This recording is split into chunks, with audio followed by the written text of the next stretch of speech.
சீதையை பிரிந்த ராமன் செய்வதறியாமல் புத்தி சுவாதீனம் இழந்து விட்டான். புத்தி சுவாதீனம் இழந்தவன் செய்கிற குற்றம் குற்றமாகாது என்பது இந்திய தண்டனை சட்டம். ராமன் என்ற ஒரு குற்றவாளி முற்றிலும் விடுவிக்கப்படுகிறான். அவர் புத்தி சுவாதீனம் இருந்தாக்க அவர் இப்படி சொல்ல மாட்டாரு. இந்த புத்தி சுவாதீனம் இல்ல, அவர் என்ன பெரிய இன்ஜினியரா கேட்டவங்க எல்லாம் போயிட்டாங்க. ராமர் என்ன இன்ஜினியரா, அவர் என்ன பொறியாளரா, சேது வந்து கட்டினாருன்னு சொல்றீங்களே அப்படி கேட்டவங்க எல்லாம் இல்ல. இப்போ இவர் எத்தனை காலத்துக்கு இருப்பார் தெரியாது.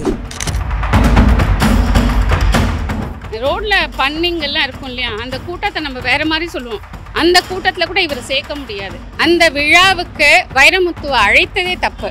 காம லீலைகளோட அலையிற என்ன சொல்லுவாங்க, அந்த மாதிரி கேரக்டர் தான் டெய்லி யூடியூப்ல ஒவ்வொரு ஆக்டர்ஸும் சொல்லி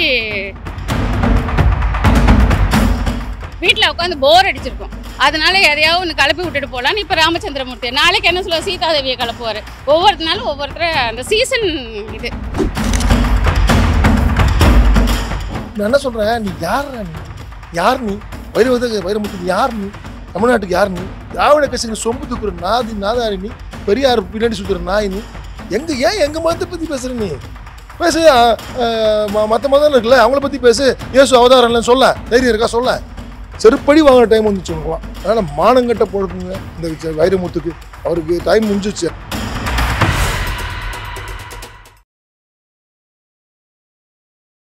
திரு வைரமுத்து அவர்கள் சொன்ன தவறான செய்தியை கொடுக்குறாரு. ராமனுக்கு புத்தி சுவாதீனம் சொன்னது தப்பு. ஆனால் அது வந்து ஒருவேளை அவர் கண்ணாடியில் பார்த்துருப்பார், தாங்க உருவத்தை பார்த்து ராமர் நினச்சிருப்பாரோன்னு. இந்துக்களை வந்து அந்த அளவுக்கு மட்டம் தட்ட முடியுமா? தட்டினால்னாக்கா இவங்க பெரிய ஆளாயிடலாம். அதான் பேராயர் ஒருத்தர் சொன்னார், இந்துக்களை எல்லாம் கிறிஸ்தவனாக்கணும்னு சொல்லிட்டு இருக்காங்க. அந்த மாதிரி இருக்கலாம். அதை வச்சுட்டு இவங்க எல்லாம் சேர்த்துட்டு இருக்காங்களே வழியை. நல்ல மக்கள் எப்போதுமே நல்ல மக்களாக தான் இருக்காங்க. இவருக்கு என்ன வேணால் பேசலாங்க. அதாவது மலையை பற்றி 4 கால் ஜென்மம் சொல்லித்துன்னு கத்திச்சுனுக்கா ஒன்றும் மலைக்கு ஒன்றும் ஆக போதும் இல்லை. அதனால் மக்கள் வந்து சரி நம்ம பற்றி சொல்லலான்றது. இன்னொன்று வந்து அவங்கவுங்களுக்கு பழைப்பை பார்க்குறதுக்கு நேரம் இல்லை. இவங்களுக்கு வந்து இதுதான் பழைப்பு. நம்ம மக்களுக்கு வந்து அடுத்த வேலைக்கு சாப்பாட்டுக்கு என்ன பண்ணுறதுன்னு ஓட்டிகிட்ருக்கோம். அந்த சமயத்தில் கேட்டனாக்கா அவங்க என்ன சொல்ல முடியும்? சரி ஏதோ சொல்லிட்டு போகிறாங்க, விட்டு போவோம், அவ்வளோதான். அவர் சொன்னது தவறு தானேங்க. அவர் சொன்னது ரைட்டு கிடையாது. ஏதாவது அவர் புத்தி சுவாதீனம் இருந்ததுனாக்கா அவர் இப்படி சொல்ல மாட்டார். இந்த புத்தி சுவாதீனம் இல்லை, அவர் என்ன பெரிய இன்ஜினியரா கேட்டவங்க எல்லாம் போயிட்டாங்க. ராமர் என்ன இன்ஜினியரா, அவர் என்ன பொறியாளரா, சேது வந்து கட்டினாருன்னு சொல்றீங்களே அப்படின்னு கேட்டவங்க எல்லாம் இல்லை. இப்போ இவர் எத்தனை காலத்துக்கு இருப்பார் தெரியாது. ஃபர்ஸ்ட்டு அந்த விழாவுக்கு வைரமுத்துவை அழைத்ததே தப்பு. ஏன்னா ஸ்ரீராமச்சந்திரமூர்த்தி வந்து ஏகபத்னி விரதர், அதாவது சுத்த மனிதர். இவர் வந்து எந்த பக்கம் திரும்பினாலும் காம லீலைகளோட அலையிற என்ன சொல்லுவாங்க, அந்த மாதிரி கேரக்டர் தான் டெய்லி யூடியூப்பில் ஒவ்வொரு ஆக்டர்ஸும் சொல்லி நாங்கள் பார்த்ததில் கேட்குறோம். அந்த மாதிரி ஒரு மனுஷனை பாரத தேசம் ஆண்ட ஒரு பெரிய கடவுளாகவும் தமிழக மக்கள் மாத்திரம் இல்லை, உலகத்தில் இருக்கிற அத்தனை ஸ்ரீராமர்னாவே கையெடுத்து கும்பிடுற அளவுக்கு அவர் கடவுள்ன்றது எல்லாருக்குமே தெரிய அளவுக்கு கம்பர் எழுதினார். கவி சக்கரவர்த்தி கம்பர் ராமாயணத்தை எழுதினால்தான் தமிழக மக்களே இதை படிக்கிறோம். வால்மீகி ராமாயணம் தான் வந்துச்சு. அதை வந்து பெயர்த்து அவரோட பாணி வேற, நம்ம பாணி வேற, தமிழக மக்கள் பாணி வேற, அதுக்கேற்ற மாதிரி எழுதி அதை உலகுக்கு சொன்னவர். அப்போது ஸ்ரீராமச்சந்திரமூர்த்தி எவ்வளோ நல்ல மனிதர்னும் அவரோட வாழ்க்கையை நம்ம மக்கள், இந்து மக்களும் தமிழக மக்களும் தெரிஞ்சு கொள்ள வேணுன்றதுக்காக தான் அதை சொல்லியிருக்காங்க. அப்படிப்பட்ட ஸ்ரீராமச்சந்திரமூர்த்தியோட விழாவுக்கு இவரை பார்க்கும்போதே தெரியும் அவங்க வீட்டில் எப்படி தான் இவரை வச்சு சகிச்சிட்ருக்காங்க தெரியுது. இவர் தான் சரியாக பைத்தியம். ஏன்னா எந்த விழாவுக்கு போனாலும் பக்கத்தில் உட்கார நடிகைகளுக்கு தொந்தரவு கொடுக்குறாரு, அது கொடுக்குறாரு, இது கொடுக்குறாருன்னு ஒரே ஈவினிங் ஆனால் வீட்டுக்கு கூப்பிட்றாரு. இப்படியெல்லாம் டெய்லி ஒரு யூடியூப்பில் லேடிஸ் ஒரு பேட்டி கொடுக்குறாங்க.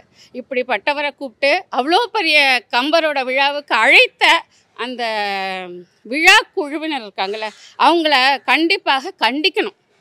தகுதி இல்லாதவங்களெல்லாம் கூப்பிட்டு அவார்டெல்லாம் கொடுக்கக்கூடாது. ஒரு மனுஷனுக்கு அவார்டு கொடுக்கும்போது அதுக்கான தகுதி அந்த மனிதருக்கு இருக்கான்னு தெரிஞ்சுட்டு தான் கூப்பிடணும். கூப்பிட்டதை அழைத்ததே தப்பு. அழைத்தது இல்லாமல் இவங்களுக்கு மைக்கை கொடுத்து எங்களோட ராமச்சந்திரமூர்த்தி, அதாவது கலியுக தெய்வம் எப்படி வேணால் சொல்லலாம், அப்படிப்பட்ட ராமச்சந்திரமூர்த்தியை கொச்சைப்படுத்தின இவரை வந்து இனி மனுஷனாக கூட பார்க்கக்கூடாது. நான் சொல்லட்டு தப்பாக நினச்சிக்காத தம்பி, ரோட்டில் பண்ணிங்கெல்லாம் இருக்கும் இல்லையா, அந்த கூட்டத்தை நம்ம வேறு மாதிரி சொல்லுவோம். அந்த கூட்டத்தில் கூட இவரை சேர்க்க முடியாது. இவங்க வீட்டில் வந்து மனைவி அவங்களெல்லாம் இங்கே இழுக்கக்கூடாது, மனைவியும் மக்களும் இவரை எப்படி தான் வீட்டில் வச்சு சகிச்சுக்கிறாங்களோ தெரியல. கேவலமானவரை கூப்பிட்டு இவ்வளோ பெரிய விழாவில் இந்த அவார்ட் கொடுத்ததே தப்பு. அந்த கொடுத்த விழா குழுவினரை பயங்கரமாக கண்டிக்கின்றோம். பெண்கள் எல்லாரும் நாங்கள் ராமச்சந்திரமூர்த்தியை வணங்குற அத்தனை பேருமே எதிர்க்கிறோம் இந்த விஷயத்த. அவர் வந்து என்ன நினச்சிக்கிறாரு, அவரை பற்றி எல்லாம் மறந்துடுறாங்க, ஜாப் குறைவாக இருக்கும்னு நினைக்கிறேன். கிண்டலாக சொல்லணும்னா அவருக்கு வந்து வாய்ப்பு நிறைய புலவர்கள் வந்துட்டாங்க, கவித்திறமை உள்ள நிறைய இளைஞர்கள் வந்துட்டாங்க. வேலை இல்லாத உட்காரும்போ என்ன பண்ணுறது, நம்ம ஏதாவது பண்ணி இருக்கோன்னு காட்டிக்கணும் இல்லையா, அடையாளப்படுத்திக்கிறதுக்காக அப்பப்போ இந்த மாதிரி ஏதாவது ஒன்று கிளப்பி விடுறது. அப்போ எல்லோரும் திட்டுவாங்க, 2 நாள் அவங்களோட டாக் அவங்கள பற்றியே பேசிகிட்டே இருப்பாங்க. இதெல்லாம் கேட்டுட்டு நாளைக்கு ஐயா நீங்கள் வாங்கன்னு, அதாவது தீகா குரூப்பெல்லாம் இருக்காங்களே அவங்கெல்லாம் கூப்பிட்டு வாங்க ஐயா 2 கவிதை எழுதி கொடுங்க, உங்களுக்கு இவ்வளோ சன்மானம் தரோன்னு கூப்பிட்டு மேடையில் உட்கார வைப்பாங்க. வீட்டில் உட்காந்து போர் அடிச்சிருக்கும், அதனால எதையாவது ஒன்று கிளப்பி விட்டுட்டு போகலான்னு இப்போ ராமச்சந்திரமூர்த்தியை நாளைக்கு என்ன சொல்லுவார், சீதாதேவியை கிளப்புவார். ஒவ்வொரு நாளும் ஒவ்வொருத்தரை அந்த சீசன் டைம் பாஸ் பண்ணிகிட்டு இருப்பார். ஏன்னா வயசாச்சுல்ல, நான் நினைக்கிறேன் இவருக்கு தான் மண்டை குழம்பி போச்சுன்னு. ஓவராக படிச்சுட்டார் உட்காந்து தீகா புக்குங்களெல்லாம். அதனால் இல்லைன்னு சொல்கிறவனுக்கு நான் ஒன்று சொல்லுவேன், கருப்புன்றது வந்து வெள்ளைன்னு சொல்கிறதுக்குன்னா கருப்பு சொல்லுவாங்க. கருப்பு ஏன் சொல்கிறீங்க, வெள்ளை இல்லை சொல்கிறதுக்குன்னா கருப்பு. அப்போ வெள்ளை இருக்குன்னு நீங்கள் ஒத்துக்கிறீங்க, வெண்மை இருக்குன்றதுனால கருப்பு சொல்கிறீங்க. வெண்மை இருக்குது, அதுதான் ஸ்ரீராமச்சந்திரமூர்த்தி. இவனுங்கெல்லாம் கருப்பு கூட்டம், இவங்களெல்லாம் ஒழிச்சே ஆகணும். பாவம் கம்பர் இருந்ததுன்னா நிஜமாவே தேம்ப அழுதுருப்பார். என்ன மாதிரி ஒரு ஆளுக்கு இவரை சமமாக வச்சு கொடுக்குறீங்களேப்பா தம்பிங்களான்னு கேட்டு ரொம்ப வருத்தப்பட்டிருப்பார். படித்தவர்கள் வந்து புலமையானவர்கள் குறைந்து விட்டார்களா இல்லை புலமையானவர்கள் வெளியில் வரலையோ தெரியல. இதை எதிர்க்க ஆள் இல்லாமல் போயிடுச்சு. அப்புறம் இப்போ இருக்கிற ஆளும் கூட்டங்கள் இருக்குல்ல, அவங்க வந்து இந்த மாதிரி ஆளுங்களை தான் கொஞ்ச நாளுக்கு வெளிச்சம் போட்டு காட்டிகிட்டே இருப்பாங்க. இப்போ இருட்டுன்னு சொல்லி இருட்டு வரப்போது பயப்படுத்தி வைக்கிற மாதிரி தான். நாங்கள் இருக்கோம் கடவுள் இல்லை சொல்கிற கூட்டம் ரொம்ப அலைய ஆரம்பிக்கும். முன்னாடியெல்லாம் இவ்வளோ பெருசாக பேச மாட்டாங்க, எங்கேயோ 100 பேர் இருப்பாங்க. இப்போது தொடங்கும் போதே ஒரு பசங்களை ஹிப்னாட்டைஸ் பண்ண மாதிரி சாமி இல்லைடா, அது இல்லைடா, இது இல்லைடான்னு பேசி அவங்க மனசில் கருப்பை ஏற்றிட்டாங்க. இப்போ அவங்க பேச ஆரம்பிக்கிறாங்க. அவங்களுக்குன்னு ஒரு பாதிப்பு வரும்போது அவங்க வீட்டு அம்மாங்களும் தாய்மார்களும் அப்பாங்களும் எல்லாம் சொல்லும்போது ஐயோ இப்படி தப்பு பண்ணிட்டோமோ அவங்க ஃபீல் பண்ணுமோ அவங்க வயசு கடந்து போயிடுது. அதனால் அந்த கூட்டத்தில் சிக்கிக்கிறாங்க. ஸ்ரீராமச்சந்திரமூர்த்தி தந்தை சொல்மிக்க மந்திரம் இல்லை, அந்த வார்த்தைக்காக தான் வனவாசமே போனார். எதற்காக, தாய் சொல்ல தட்டக்கூடாதுன்னு. அவங்க வளர்த்த தாயானாலும் அந்த தாய்க்கு மரியாதை கொடுக்கணும், தந்தை சொல்ல தட்டக்கூடாதுன்றதுக்காகவே இந்த வரலாறு. அப்படிப்பட்ட இதை இந்த மாதிரி கருப்பு கூட்டங்க சேர்ந்து இப்படியெல்லாம் காமெடி பீஸ் ஆக்கி வச்சுருக்காங்க தமிழ்நாட்டை. நான் இப்போ ஸ்ரீலங்காலாம் போயிட்டு வந்தேன். கதையாக இருந்தால் அங்கே எல்லாம் அந்த சிலைகளும் அந்த பாதிக்கப்பட்ட இடமும் அப்புறம் ஹனுமான மலை வந்து இன்னும் கருப்பாகவே இருக்குது அந்த மண். அதெல்லாம் ஒத்துப்பார் அவர்? நான் கேட்குறேன். நான் போயிட்டு வந்தேன் தம்பி. இப்போ எல்லா ஊர்லேயும் என்ன கதைகளில் சொல்லப்பட்டிருக்கோ அத்தனை காட்சிகளும் அங்கே இருக்குது. அதே மாதிரி சபரிமலையிலேருந்து வரும்போது இருக்குது, ஏறும்போது இருக்குது, ராமர் கால்பட்ட இடத்துல அவங்களுக்கு மோட்சம் கொடுத்த இடம் இருக்குது. இப்படி கதைகள் இருக்குல்ல, கதைகளாக இருந்தால் அது அங்கே காட்சியாக இருக்குமா? ஒரு நெருப்பு இல்லாமல் புகையாதுன்னு சொல்லுவாங்க. அந்த நெருப்பு அங்கே இருந்த காலத்தில் தான் இப்போ நம்ம புகையாதுன்னு பார்த்துட்ருக்கோம். நெருப்பு இல்லாததை எப்படி இவர் வந்து என்ன சொல்கிறது, முடிவு பண்ணிட்டாரு. நம்மளுக்கு வாய்ப்பு இல்லை, முடிச்சுட்டாங்க, நம்ம எல்லாரையும் மக்கள் முடிச்சுட்டாங்க, சினிமா ஃபீல்ட்லேயும் முடிச்சுட்டாங்க, நிறைய குழந்தைகள்லாம் திறமையானவங்க வெளியில் வந்துட்டாங்க, பெரிய பெரிய கூட்டம் வந்துருச்சு. ஏதோ ஷோ பண்ணிக்கிட்டே இருக்கணும்ல. அதே கலைஞர் இப்போ இருந்திருந்தால் கூட இப்போ ஒத்துட்டு தானே ஆயிருக்கணும். இப்போ இவர் வந்து இவர் காலம் முடியறதுக்குள்ளேயே ராமர் இருக்காருன்றதை அவர் கண்ணால் பார்த்துட்டு தான் அவர் காலம் முடியும். கண்டிப்பாக இது கண்டிப்பாக நடக்கும். ராமர் ஆண்ட பூமி, ராமர் ஆண்ட தேசம், ராமர் வாழ்ந்த பூமி. அவர் வந்து இந்த வார்த்தைக்கு யார் மென்டல் ஹாஸ்பிட்டல் போகிறான்னு கூடிய சீக்கிரம் நீங்கள் எல்லோரும் பார்க்க போகிறீங்க. மருத்துவம் எல்லாம் பெரிய இதாக இருந்தால் கூட அவர் இப்போ அவரோட சுய இதில் தான் இருக்காரா தெரியல. ஏன்னா மக்கள் எல்லாம் கடவுள் ராமான்னு கூப்பிட்ட நாங்கள்லாம் டெய்லி 1008 தடவை படிச்சுட்டு தான் சுவாமி இது பண்ணணும்னு சொன்னாங்க. அப்படி நாங்கள் எல்லாருமே கூப்பிட்டுட்ருக்கோம். இதுக்கு நடுவில் ஒருத்தர் வந்திருக்காருன்னா இவர் என்ன படிச்சுட்டு வந்திருப்பார், என்ன புக்கு இவ்வளோ காலம் படிச்சிருப்பார் சரி, 1000 ஜனங்களுக்கு ஒரு ஆள் நின்று இல்லைன்னு சொல்லிட்டு இருக்கியா? நீ எல்லாம் மனுஷனா? மனுஷனா? பூமி ஃபுல்லாக ராமா ராமா ராமா ராமான்னு கேட்குறாங்க. இவரெல்லாம் என்னத்தில் வைக்கிறது? இவரை ஜெகத் ரட்சகன்ற ஒரு பாராளுமன்ற உறுப்பினர் தான் இந்த விழாவை நடத்துகின்றார். அவரை பொறுத்த வரைக்கும் அவர் ராமாயணத்தையும் மகாபாரதத்தையும் அக்கு வேறு ஆணி வேறாக சுத்தமாக பயின்ற ஒரு மனிதர். அவருக்கு எந்த கேரக்டர் கேட்டாலும் சொல்லக்கூடிய அளவுக்கு அந்த ராமாயணத்தை பற்றியும் மகாபாரதத்தை பற்றியும் நல்ல தெளிவுள்ள மனிதர். அவர் இந்த மாதிரி ஆளை கூப்பிட்டு அவார்ட் கொடுக்கறது இப்போ நான் நினைக்கிறேன் இவங்க 2 பேருக்கு ஏதோ புத்தி சாதீனம் இல்லைன்னு நினைக்கிறேன். அதனால தான் இந்த மாதிரி ஆயிருக்கும். இந்த சம்பவம் இது நடக்க காரணம் அந்த மாதிரி ஏதாவது தெளிவில்லாமல் போயிட்டாங்களோன்னு அச்சப்படுறேன். கேரளாவில் போய் ஒன்று பேசியிருக்கு இதே மாதிரி. கேரளாவில் ஒரு நிகழ்ச்சியில் போய் இதே மாதிரி தான் பேசியிருக்காரு. ராமருக்கு அவதாரம் இல்லை, அவதாரம்னா கருவூர்லேருந்து வந்திருக்கணும். நான் என்ன சொல்கிறேன், நீ யார் நீ வைரமுத்து, நீ யார்? நீ தமிழ்நாட்டுக்கு யார்? நீ திராவிட கட்சிகளை சொம்பு தூக்குற நாதாரி நீ, பெரியார் பின்னாடி சுற்றுற நாய் நீ. எங்கள் மதத்தை பற்றி பேசுகிற நீ? பேசு, மற்ற மதம் இருக்குல்ல அவங்கள பற்றி பேசு. இயேசு அவதாரம் இல்லைன்னு சொல்ல தைரியம் இருக்கா? சொல்ல மானம் கட்டவன் இல்லை மனுஷனா நீ எல்லாம் ஏன் எங்களை சீன்றன்னு கேட்குறேன். கேட்டால் இப்போ விநாயகர் சதுர்த்தி வருது, இப்போ போய் சீன்றான் பாருங்க. எவ்வளோ திமிரு பாருங்க அவனுக்கு, எவ்வளோ பேர் தப்பு இது. மதக்கலவத்தை உண்டாக்குற வேலை தானே பார்க்குறான் அவன். இப்போ கொதிச்சிருவாங்கல்ல. இப்போ இது ராமரை பற்றி கேட்டால கோவம் வரும் எல்லாருக்குமே. நான் என்ன சொன்னேன், உனக்கு பிடிக்கலையா பேசாதவரை பற்றி. இப்போ நீ பெரிய புலவர், என்ன கவி கவின்லாம் சொல்கிறாங்க. என்ன கவி நீ? ஒரு மதத்தையும் ஒரு இந்து மெஜாரிட்டியான இந்து மதத்தை பற்றி குறை சொல்லி பேசிட்டு நீ புகழ் வாங்கி கைத்தட்டல் வாங்கினா நீ இப்போ கவியை? நீ கவினா எல்லாட்டையும் சமமாக இருக்கணும். நீ ஒரு மதத்தை சார்ந்து மற்ற மதத்துக்கெல்லாம் சப்போர்ட் பண்ணி பேசுகிற நீ எவ்வளோ பேர் தப்பது. இந்துக்கள்லாம் முட்டாள் நினச்சிருக்காரு இருந்தாலும் நேரம் ஒரு இவங்களாம் நிச்சயமாக ஒரு இந்த பாராளுமன்ற தேர்தலில் சின்ன தவறு நடந்துச்சு. இன்னொரு 50 சீட் சேர்த்துச்சுன்னா கதையெல்லாம் தெரிஞ்சிருக்கும்.